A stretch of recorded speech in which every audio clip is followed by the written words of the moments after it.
Hey everybody, Riot Mort here, and I didn't stream yesterday, so today we're going to answer questions. I asked for questions on YouTube. The YouTube people never get to ask questions, so we're just going to go through and power through as many of these as we can get through before like 20-25 minutes is up. So let's go. Alright, has there ever been a trait you were really excited for but had to scrap due to technological limitations? Did you ever try to bring it back in a different form? We've never really scrapped anything for technological limitations. Usually we're pretty creative and can come up with a way to solve those technological limitations. Usually when we scrap a trait, it's because it didn't work out, it wasn't very fun, created some bad situations, or frankly, it just, you know, needed more work. An example of this actually in Galaxies was a mechanic called, or a trait called Chosen, and it had Master Yi with his Jedi skin, and Jace with his like dark skin, and the idea was that you could only have one on your team, and whoever had more of them on the other team, like of all the other players, if there were more light than bad, your light one would get more power. We also tried a version where if it was the last one standing, it got a big power boost, but it was so hard to get it to be the last person standing, so we ended up having to scrap it. And like that's the kind of example where it's just like, if it isn't fun, we scrap it, but usually we're pretty good about technological limitations. Alright, if you could add someone from any other game into TFT, not only League of Legends, but from any other game ever created by any developer, who would it be and why? What would their trait be and how would it work, etc.? This one's tricky, because really when you ask an open-ended question like this, it could be anything, right? There's a bunch of directions you could take this. So every time someone asks me something like this, I try to give a new answer, and I try to be open-ended. I think last time I asked this, I answered Samus. So I'm going to go with Link from Zelda. And I think in particular because as a 5 cost, he could do a lot of really cool things. Zelda's done a lot of, or Link's done a lot of things over the series. So what I imagine is as a 5 cost, based on the types of items, it actually changes the move he would do. So he'd be like a, let's say, using Fates as an example, he would be a Hero of Time duelist. And his spell would be, based on the items you have on him, he changes it. And so he could do things like the spin attack, the grappling hook, shoot a big arrow, things like that, play Song of Storms, and that'd be kind of the twist I would do. But again, it's such an open-ended question, there's probably a billion right answers to that one. Which champion you've added to the game is your biggest regret? Which champion is your biggest regret cutting from the game? I don't think we have any regrets of cutting from the game. I think there was early Fates where we tried to get Tryndamere with his ult to work, and I really wish we could have got it to work, but frankly it was just so unhealthy to have this like champion that was critting you for 600 damage and you couldn't do anything about it because he'd ulted and couldn't be killed. That was really frustrating. As far as which champion I've added that's my biggest regret, it's interesting, right? Like there are things like, for example, Azir from set 2 had some problems, Talia from set 2 had some problems, but do I regret it? Zed from set 2 was a bit rough. Aphelios in his unremade state in Fates. Those would probably be the biggest ones at the top of my list there. So, what's the most challenging thing you've ever worked on with during your time at the TFT? Most challenging thing. I would probably have to say the mana system in particular. Because we inherited it, trying to get that to a balanced state where it makes sense with a lot of spells has proven to be a big problem that we still haven't nailed and we still need to fix. You know, the fact that like GA Ahri in the front line was a thing versus putting her on the back line kind of shows how warped our mana gain system can be. And the fact that we still haven't solved it is probably my biggest answer there. Can we have an extended Premium Pass or Premium Pass Part 2 someday? I finished Faith Pass 2 months ago, now I'm being active player. Also, can we have some TFT events with quests? Yep. Both of these are on our list of things to do, for sure. I agree with you. Being able to finish the pass so quickly kind of sucks. We designed the pass so that, like, all types of players, whether you play, you know, 100 games or 1,000 games in a split, you can finish the pass. Basically, it's an inclusive experience, which is good, but we still need to have something for those 1,000-game players to achieve. So we have some ideas there. And then as far as for events go, yep, as we expand the TFT team next year, hopefully events are something we can expand to and add in the future. But definitely agree that's on the roadmap. Since Chad has been asking for your skincare routine, can you instead reveal your beard care routine? Humorously enough, this is the first time I've ever had the beard this long, and I have had to do stuff like put beard oil in it, and I need to learn how to use a blow dryer apparently to get it straighter because I hate the way it curls at the bottom. So yeah. When are you getting rid of the sage beard? So the original agreement was it was a quarantine beard, and I would shave it when we went back to work. Unfortunately, that is ending up way too long. And like right now, it sounds like we might be back to the office in July if we're lucky. But my wife is holding me to that, so she says I'm not allowed to shave it till I go back to work. So it's going to be around a while, I think. Think you'll be able to make a Pokemon-style TFT after the release of Pokemon Unite? They're both involved with Tencent, right? That's not really how game licensing works, so no, I don't think we'll be able to make a Pokemon-style TFT game. I think licensing agreements are usually for one game. If the Pokemon company ever wanted to do that and came to Riot, it'd be fun to do, but realistically, I don't see that happening. When developing a TFT set, what do you look at first? Skin lines, champions, traits, set theme, etc. So the very first step is themes. We gather a bunch of skins, using like all the skins that are around, put them together, and we're like, this is a theme. This could be a theme. This could be a theme. And so you look at those packages, and you're like, okay, based on these themes, which one seems like an appealing set theme? Once you pick that, then you have to go to the next step, which is like, okay, try to make an actual, composition based on that. And so it's like, you start to build out the traits and the classes and things like that. And without even actually any traits themselves, it's like, yeah, these guys will be a thing, and these guys will be a thing. To make sure that you have enough of every champion and cost and fill out that structure. If you can't do that, you have to go back and pick a different theme.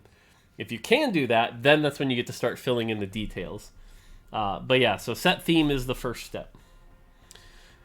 Hey Mort, love the content you put out. My question would be if you could use any characters from any game ever to develop an auto chess, which series? So this is different than the single champion to add to TFT. This is a series. You would pick Final Fantasy or Persona. Those are good. Final Fantasy might have enough characters. I think Pokemon has always been the natural one, though. The whole, like, you get 3 Charmanders, they star up into a Charmeleon. I think Pokemon especially would open up some interesting things where, like, you can buy champions from the shop that can't star up. Which is interesting. So I could see, like, Pokemon is still my go-to answer there. What are your future aspirations for TFT? A larger scope or size, more game modes, wider esports scene? All of the above. TFT has kind of been sort of a small indie game, if you will, within a big indie game company. And, we're starting to finally expand the team size and kind of make it into a real game. And so a lot of things we want to expand next year, working with TJ on the roadmap for 2021, 2022. Some stuff I can't talk about, but very excited for. So definitely looking forward to the next year or two. When you put champions back into sets from old sets, do you keep them similar to what they are, or new ways to make them better, like Jin when you compared to set 3 and 4? So the way reprints have worked is basically you start with the base, right? Like let's take Kennen from Fates. You start with the baseline, you put him in, and then what we find is that generally there's been a lot of power creep, so you end up having to adjust them from there. Especially if they're a set 1 champion, you have the smaller map to bigger map change that has to go in. And then there's just their traits, right? Like, for example, upcoming Kale. Kale was a Blade Master, so she had a lot of built-in attack speed. Now she's a Divine, so she doesn't have that built-in attack speed. And what's interesting is that makes her itemization choices and needs very different. So we have to look into things like that. Using your Jin example, it's like he went from Darkstar, which was single target massive damage, to Sharpshooter, where all of a sudden he was killing 2, 3, 4 targets on the 4th shot. So then you end up having to rebalance it based on that. So, hey Mort, a Q&A sounds great. As an aspiring game designer myself, I really want to know, what do you think of the best, worst mechanic you guys implemented in the game and why? It's funny. I'm going to call out Summoner from Set 2 as one of the worst, even though I personally loved it as a player and the fantasy was exciting. But what it did to combat clarity was really bad. Having a 1-cost Zyra who summoned 3 to 4 units on the board was just out of line. Could we ever do Summoner again? Maybe, but the way we did it was really bad. The other one I'll call out, I don't want to say it's bad, because Mech had a lot of things right with it, but it also, because the mech worked with our mana system, had a lot of trouble with it. So that made it pretty complicated. So, all right, let's get a song without words. All right, great. All right, what is your skincare routine? Oh God, no, not the skincare routine. Q&A is great. When will it be released on PBE? January 5th. How do you go from getting your tertiary education to working at Nintendo? So I kind of got lucky. I was already going to DigiPen for real-time interactive simulation, which is basically a fancy way of saying computer programming. But during my sophomore year, an internship opened up at Nintendo, and I applied and was able to get the job. I will say one of the things that really helped get me that job, though, was life skills I'd gotten from being an Eagle Scout, working at McDonald's, being a guild leader, and just playing a lot of video games. And sort of having a well-rounded life skills helped me do very well in that interview process. So that was probably the big thing that helped a bunch. I was wondering, for mobile, are you going to add high-resolution option? Someday, but not anytime soon. It's definitely lower on the priority. You can play on tablet, and it being lower resolution is a little ugly, but it still works. It doesn't seem like we'd get a ton of, value out of the work it would take to do that, especially working within League's engine. So realistically, it's not coming anytime soon. And will I ever do streams on YouTube? I think as a Twitch partner, I'm not allowed to, so I don't think I can. So... All right, how do you go about incorporating the viewer suggestions and questions from your stream into your workday with the TFT team? Are there specific meetings or events that focus around those things? Nope. There's no specific meetings. The way it works is I like to think of myself as a conduit for player feedback. I am reading Twitter, Reddit, Discords, DMs, various, things like that, and I'm basically absorbing it all. And kind of like a fancy survey, it's like when you start to hear the same thing like 10, 20, 30 times, it's like, wow, we should really take that seriously, and really double check that that's an issue. So it's sort of like that, where you're like gauging interest from a wide scale. And also just instinct, like if someone says a good idea, you as a designer take your skills and think about it, and you're like, wow, that's actually a really good idea, or nope, here's why.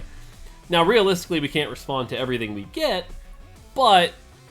it's just you take that input and move it in. I think the only thing that's really come like directly from player feedback was the pain when we took away the names at the top of the UI when you could see who you'd faced in the past, and players were very loud about getting that back in, so we made sure to put that back.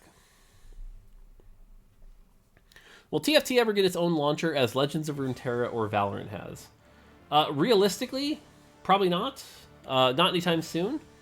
This is, again, one of those trade-offs you have to make of value of time versus effort. If we were to start today and be like, all right, you know what, our goal is a new client for our own launcher. We're looking at least a year, maybe more, of work, which is going to take a bunch of our team to do that. And the end result of all that, when we're done, is what? A slightly cleaner experience to get into the game? It didn't make the game any better. So, again, when you look at the cost versus return there, it just doesn't seem worth it. The closest thing we've discussed would be, like, take the mobile client and put it on PC. But, again, it just doesn't seem worth the exchange here, so realistically, probably not. What was the hardest thing you came up with when designing the previous sets? So one thing I want to note is my job is not to design the sets. We have other designers that are the set leads. My job as the lead designer is to help them solve some of the problems they might be running into, help guide them to make sure they're making the right decisions, and things like that. So I think the hardest challenge that I've worked with on the sets team on, Dragon Soul actually recently is one that Giovanni and I had a lot of iterations to try to get right. Before that, it was Teemo in 3.5, working with Whitrock. Those are probably the two that I had to step in and help the most with. But yeah, like I said, most of that work is the sets team, and I'm just there to help coach them and help solve those problems. What is your daily routine in a normal workday? What about for a non-workday? Daily routine on a normal workday. Let's just do that one. basically wake up, take care of my kids, make sure they're ready for school, get to my desk around 7 or 8 now that I'm working from home. From there, spend about 2 hours sort of gathering player feedback, if you will. This can be reading on various sites. This can be playing games on live. This can also be using that time to just like actually do some work into like the balance stuff, getting into the block builder and changing the numbers, things like that. Then around 10 o'clock is when our workday really starts. People come in, we have our stand-up, we have our play test. This is where the design team gets together and plays a game. That lasts till about 11:30. Then from there I have various meetings. These could be one-on-ones with the designers I manage. This could be with product, this could be with other team leads, things like that. That goes on throughout the day. Some of those meetings include like the balance discussions, sets discussions, things like that. All of that goes on until about 5, where we have our second play test. We play test until from 5 to 6. And then technically that's where my workday is supposed to end, but from there I probably do another 2 hours of like catching up, answering Slack, emails, things like that, and so repeat that process. On a non-workday, it's very similar, other than stream in the morning, family time in the evening. So, do people that constantly say how broken characters are get to you? How do you deal with it? It gets to me a little. One of the things that really drives me nuts is like, champion won, therefore champion is broken. And it's like, yes, that's how a healthy meta should work. If a champion does well and has the right items, it can succeed. And if it doesn't, it fails. And as long as many champions can succeed, your game is balanced. But a lot of players have this reaction of like, I lost, therefore game bad. And the way I deal with it is I just have to remind myself very frequently. It's tough, I'm not gonna lie. There are times where like players just won't listen to logic, and it's like, what can you do? So, if you play ranked in League of Legends, you get for every win points, and a certain number of points, a frame border in the load screen is aesthetically modified. Can we get points from the TFT matches to evolve the frame? Oh, this is for the splits. We'd have to come up with a good way to do that. I'll have to think about that one. For League of Legends, there's a way to practice called Practice. Can we have that for TFT? Nope, I've made it very clear that we're not doing a practice tool for TFT. What people will do is they'll just use it to load in all the 3 stars and go, looky hee, I got all the 3 stars. And they'll use it to solve the meta quicker, which is bad for the game. There's really no reason to have a practice tool. So, when can we practice 1v1 with friends in TFT? Technically, you can right now. You can go to PBE, and there is a 2v0 mode, and you can actually do it there. But we have no plan to do it on live. At the end of the match, we can honor one of our opponents. Nope, honor system is not part of TFT. TFT has nothing to do with the honor system. What's something you never expected to implement in TFT that is now part of the game? Something we never expected to implement? I don't know. I don't think there's anything we never expected to implement. I think the closest thing to that is like Bard's set 3.5 version was the weirdest thing, but like that's just a champion. I don't think there's anything we weren't expecting. I don't have a great answer to that one. What's something you think won't ever be implemented into TFT? Practice tool. At least as long as I'm around. Hey Mort, I want to thank you because TFT is a game I started playing in set 3 has now got me through all the really bad moments of quarantine. I'm glad. I reached Diamond with 2 accounts in LES and now Plat 4 in EU, so thank you. Oh, no problem. That's not a question, but thank you. If you could bring back one of the set 1 traits other than Ninja, because you already did, what would it be? Shapeshifter. I think Shapeshifter is a sick trait. The idea of like they transform, they only cast their spell once, and then from there they get a different thing. I think we've already shown that some of those champions, Shyvana and Swain, are coming back, and we kind of retain some of that Shapeshifter feel. But Shapeshifter in particular, I think, is a really cool trait. That's probably my favorite of set 1. What is the 1v0 option in the PBE? So, hilariously enough, what that's actually for is for our testing partners, because we outsource some of our QA and testing so that they can find bugs and get to things quicker. That's what it's there for. There's nothing, it's not coming to live, it's not for players. You're welcome to screw around with it. Leduc in particular has been using it to find a ton of bugs, but that's all it's there for. If I pass on Dusk Cassiopeia, does that reduce the chance of you getting Keeper Riven? No. It does not. If you pass on Dusk Cassiopeia, does that reduce the chance of you getting Dusk Riven? Yes. We do have some protection in there to prevent you from seeing the same class of Chosen over and over. But it should not affect you getting Keeper Riven. Let me set the scene. You're Riot Mortdog. You're a cool dude with a cool community. Get questions on the daily skincare routine. You never answer us. What is your skincare routine? I've answered you plenty of times. My skincare routine is take a shower, put soap on the face, rinse it off. That's it. Y'all just don't believe me. Are you guys working on set 5? Yes. For the first time, the team is big enough that we can actually work on multiple sets in a row. Witty has been taking the lead on set 5, as well as one of our newer employees, Julie, and they've been working on it for a while. We're hoping to play test it as soon as like late January. So yeah, set 5 is moving along.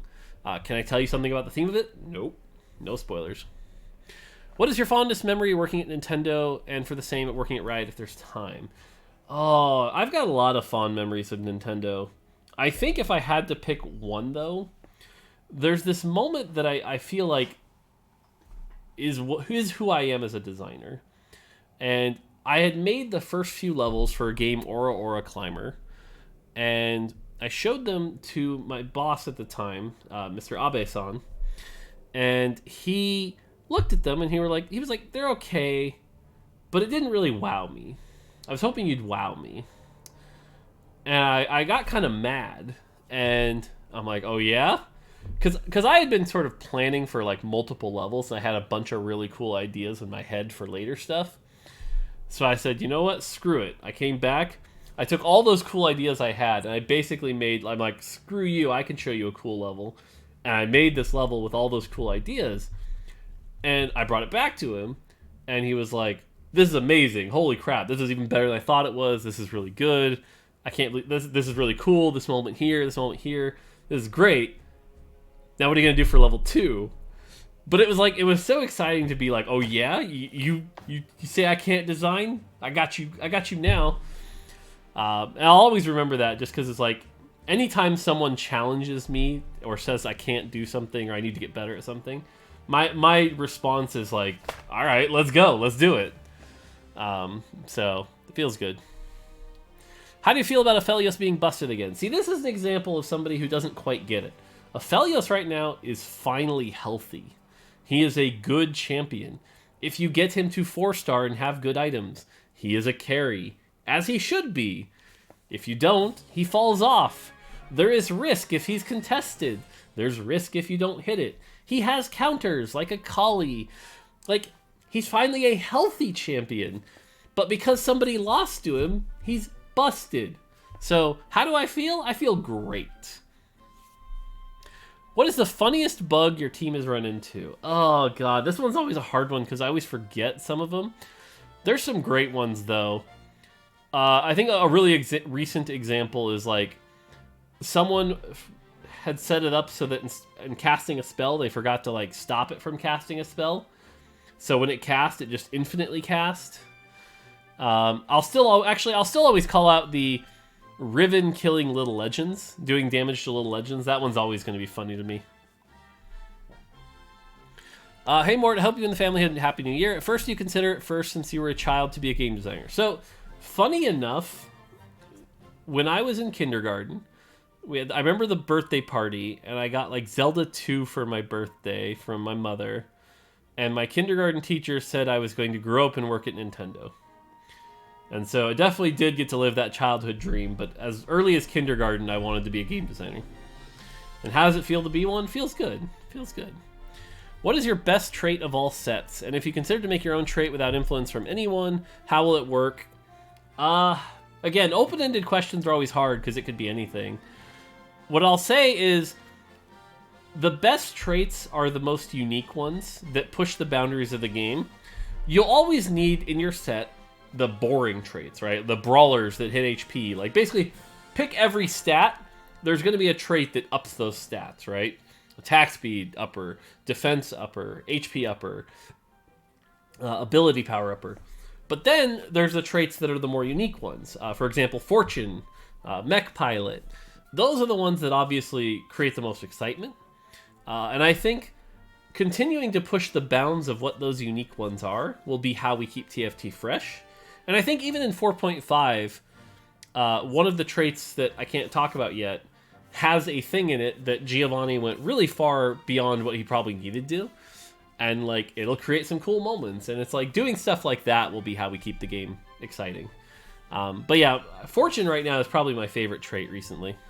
So, and how am I doing? I'm doing okay. Doing good.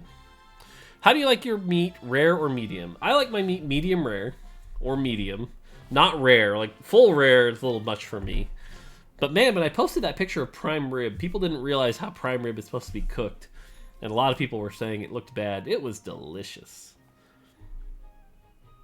How does one get to be a game director? What is the first step? Step 1, be good. Well, step 1, have a good work ethic. Step 2, get any experience you can, designing. Step 3, listen and learn. Because no matter how good you might think you are, you've always got stuff to learn. One of the things... At Nintendo, they have a very hierarchical structure where it's like, you have to listen to the orders you're given. But in a way, that's good because you can learn. At Riot, a lot of younger people are always trying to, like, prove themselves. And so they'll actually do the opposite of what you say sometimes, which drives me nuts. But... learning gets you a long way. And so eventually, as I was at Nintendo and learned, eventually I showed through multiple instances what I was capable of, and they gave me the opportunity. So it just takes time, effort, and consistency, basically.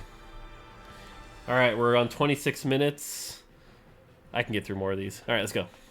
What is your favorite unit from any of the sets, and what is your least favorite unit? So my favorite is always going to be Malzahar from set 2, just because I'm biased and I liked Malzahar, and I always have these memories of Mountain Malzahar. It's kind of like my thing.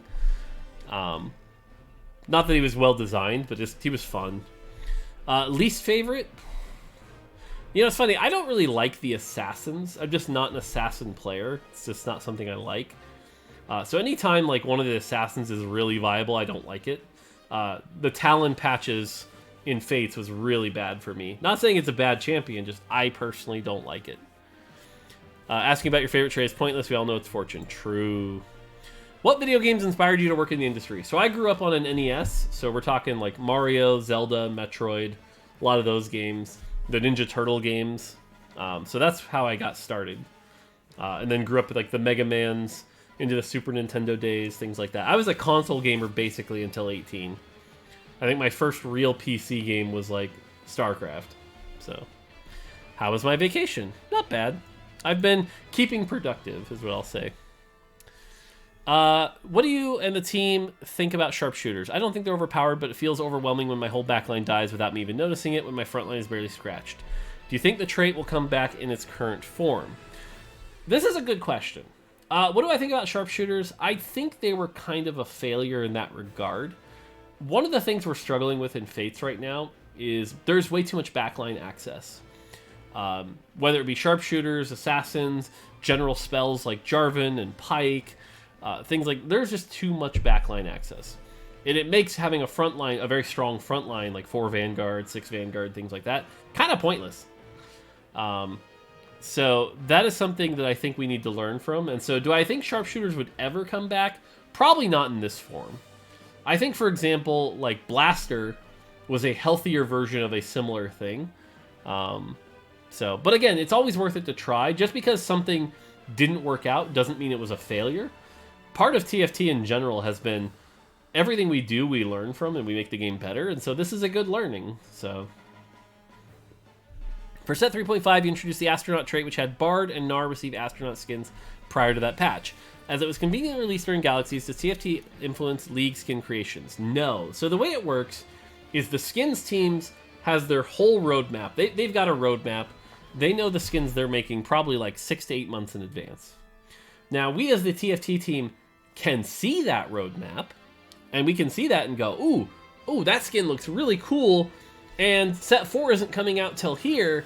We could totally use that skin. So we can pull from their list. The Fabled champions, for example, are using skins that are upcoming. And so, like, that's a cool thing that we can do. But we can't go to them and be like, hey, we really need dark skins. Please make dark skins. Like, that's just not a thing we can do. What's the best and worst thing about working for Riot? The best thing is that it's a company that is looking to improve. I know they've had their controversies, but those controversies are like 0.5% of people, if that. For the other 99%, it's been really good. It's a company that takes care of you. That's been very fair. Especially in like these tough times. So I like that. I like the people I work with. They're all very passionate about making players happy. The worst thing for me, though, is like I said, there's a lot of, I'll call it American work ethic, that I'm not aligned with personally. I'm an overworker. I want people to learn, but a lot of younger people come in and kind of want that instant gratification. It's just not something that I dig with, but I know I'm in the minority here, so it's just a weird thing about me. So, is this PvE? Yes, this is PvE. Favorite Smash character? This one's tough. I jump around a lot. If I had to pick one right now, it's probably Mewtwo. I like Wii U and Ultimate's Mewtwo. Those were good characters. Yeah, probably Mewtwo. PvE, not a question but a statement. Someday, it'd be fun to make. Have you ever had a dream that you could? What? This isn't a question. This is a lot of prepositions. I don't know how to answer that. You stumped me. Why do you hate Xbox? I actually don't hate Xbox. People brought this up when I toured the office. I actually have a ton of Xbox 360 games and Xbox One, like the original Xbox games. I played Halo is like the only shooter I actually really enjoyed. I played the hell out of Halo 1 and Halo 2. Xbox One is when I think the system kind of lost its grounding. There were no games I just needed to play on it. So I didn't really get an Xbox One other than to play Halo 5, which was also a disappointment. And so I have no interest in getting an Xbox One X or whatever. And again, until, like, to me, it's not about the console, it's about the games you can play on it. And there's haven't been any games I need to play, so. But 360 was the best. 360 was a great system. How does the team balance the game for one-tricks and flexible players? For me, set 3 is more one-trick, and I can almost aim for 1 to 3 comps. But in set 4, playing what you hit is extremely important. So, our vision for TFT, as it is a draft game, you are supposed to play what you are given. You cannot look at any situation and say, I know I'm going to get this, therefore I can force it. That's not what we want. It certainly has happened, and we're certainly going to have to take steps to figure that out and make sure that's true. But we also know there are players who like forcing, too. So, it's like, as long as forcing is never optimal, maybe forcing is okay. And from what we can tell, forcing is never optimal, unless poor balance, like back in the days of Milk and Mech. But again, that's just poor balance that we need to fix. Even someone like Asian Gamer right now who forces Zed, he does well with it, which is fine, but it's not optimal. He'd probably do better if he didn't force it. So, in that regard, we're kind of okay. And so again, our vision, though, is that it's a drafting game. You said previously on your streams that item balance is in a great place right now, but in my opinion, the items that are rarely used are too situational or just weak. I think Frozen Heart is not a great item, just not in this meta. Overall, I can't really imagine a scenario where Frozen Heart is the reason you win. On the other hand, there are a lot of items that are too situational, like Shivs, Ludens, Warmogs, Trapclaw, Morello. I think these items are great, etc., etc. Okay, what's your opinion about this? So, a lot of the items right now that players are calling weak, what's the reply here? Oh, you're good. You're good. There are definitely weaker items right now, right? Like, the point of item balance is not that every item is equally viable. That's called flatness. Warmogs, for example, is a great example of an item that was overpowered in Galaxies 3.5. You put that on a protector and whew, overpowered. In Fates, kind of non-existent. It's okay on Yasuo and Yone, but otherwise not that great. But again, as champions change, you'll see the power fluctuation of these items. Warmogs isn't bad on anyone right now. It's just not your first choice. But there are some champions coming up in 4.5 that really want Warmogs. And so Warmogs, I think, is actually going to start getting complained about again without changing the item. And so a lot of items fit that bill. Now, that being said, I think some of the ones you listed here, Shiv, Ludens, and Frozen Heart, are probably the toughest. And the problem with like Frozen Heart in particular is it's like it's an item that is good in very rare cases, but when it's good, it's like insanely good. If you can get your Frozen Heart to jump into the back line and hit all their sharpshooters, you probably instantly win the fight. If you can't, you probably did nothing with that item. And for an item to have that level of variance, typically people want the consistent item that always is doing its job. So if we were going to rework an item, those are definitely at the top of the list, but they're not so far off that they definitely need it. So, have you guys ever thought about making Thieves' Gloves a sellable item? Like it can be used normally, but if you decide to sell it, you get 2 random items to keep permanently. I can't say we had. That seems like an extra rule that we would be adding. We try not to add extra rules, so... but yeah, that just seems like an extra rule for the sake of extra rules. Does TFT Mobile heavily impact your considerations for design balance? Would you prefer to dumb down the gameplay to better accommodate mobile players, or preserve and reinvent how the game is played on mobile? So that's a weird thing that players like to accuse us of, is like, oh, you're catering to mobile or things like that, when it's not really not true. We're basically trying to make TFT the best game it can be, period. And then hopefully it can also be played on mobile. So if we were really catering to mobile, there's a lot of stuff we'd cut, because the game is way too long for mobile. The UI is way too complicated for mobile. So we would have to make a lot of tougher decisions there. But instead, our UX team, like Alicia, have done a great job of trying to make it the best experience it can be on mobile. Yeah. So, again, even calling it... Yeah, we would prefer not to dumb down the gameplay. Now, that being said, there might be opportunities to create mobile-first experiences. But the core game, I can't see a world where we make decisions based around mobile like that. Do you have tips for beginners like me on which items goes on which people? This is a really good question. I want to thank Simp the Jetpacker. Great name. I want to thank you, because this is a really good question. This is something that is probably the hardest thing to make TFT approachable. You know, it's like having the right items on a champion makes a big difference. And if you put the wrong items on champion, that's a lot of power lost. And so how do we teach players that? As far as tips, right now, unfortunately, the answer is like go read guides, things like that. League of Legends has always had this problem too, where it's like, you know, do you follow the recommended tab, things like that, but at some point is it playing the game for you? But there are a lot of players that like playing League of Legends where the game just tells you what items to buy. So this is one of our like big problems we have to think about. So good question. Why is Mortdog? Because. All right, 2 more. When can we expect the release of TFT SEA Mobile? Unfortunately, I don't know the answer to this. I know you guys are really hoping for it. I know it's not out in SEA. We also haven't released in China.